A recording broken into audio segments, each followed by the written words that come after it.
ପୁଣି ଗୋଟେ ବଡ଼ ଧରଣର ଆକ୍ସିଡେଣ୍ଟ ହୋଇଥାନ୍ତା, ଯାହା ସୂଚନା ମିଳୁଛି କରମଣ୍ଡଳ ଭଳି ଆଉ ଗୋଟେ ଭୟାନକ ଆକ୍ସିଡେଣ୍ଟ ହେଇଥାନ୍ତା, ଗୋଟେ ଭୟାନକ ଦୁର୍ଘଟଣା ହୋଇଥାନ୍ତା କରମଣ୍ଡଳ ଭଳି ଟ୍ରେନ୍ ଦୁର୍ଘଟଣା, ଟ୍ରେନ୍ ମିଷ୍ଟ୍ରି।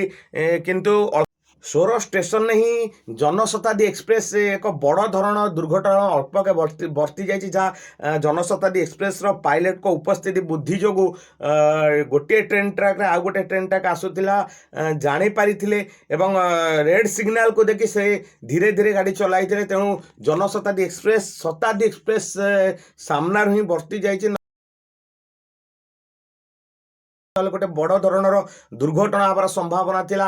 ଅନେକ ଯାତ୍ରୀଙ୍କ ଜୀବନ ମଧ୍ୟ ଚାଲି ଯାଇଥାନ୍ତା, କିନ୍ତୁ ଉପସ୍ଥିତି ବୁଦ୍ଧି ଯୋଗୁଁ ହିଁ ପାଇଲଟଙ୍କ ଉପସ୍ଥିତି ବୁଦ୍ଧି ଯୋଗୁଁ କାଲି ଗୋଟେ ବଡ଼ ଧରଣର ଟ୍ରେନ୍ ଦୁର୍ଘଟଣାରୁ ବଞ୍ଚି ଯାଇଛି ଜନଶତାବ୍ଦୀ ଏକ୍ସପ୍ରେସ୍। ଯାହା ଲାଟେଷ୍ଟ ଅପଡେଟ୍ ଆସି ପହଞ୍ଚୁଛି କି ଗୋଟିଏ ଟ୍ରାକ୍ରେ ଦୁଇଟି ଗାଡ଼ି ଆସୁଥିଲା, ଜନଶତାବ୍ଦୀ ଏକ୍ସପ୍ରେସ୍ ଏବଂ ଶତାବ୍ଦୀ ଏକ୍ସପ୍ରେସ୍।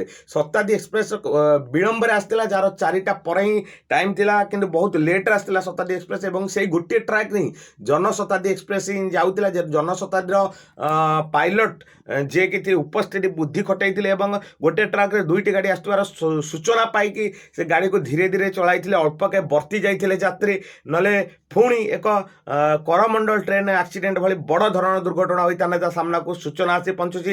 ଲାଟେଷ୍ଟ ଅପଡେଟ୍ ଆସି ପହଞ୍ଚୁଛି, ଅଳ୍ପକେ ବର୍ତ୍ତିଗଲା ଜନଶତାବ୍ଦୀ ଏକ୍ସପ୍ରେସ୍ ବାଲେଶ୍ୱର ସୋରରୁ।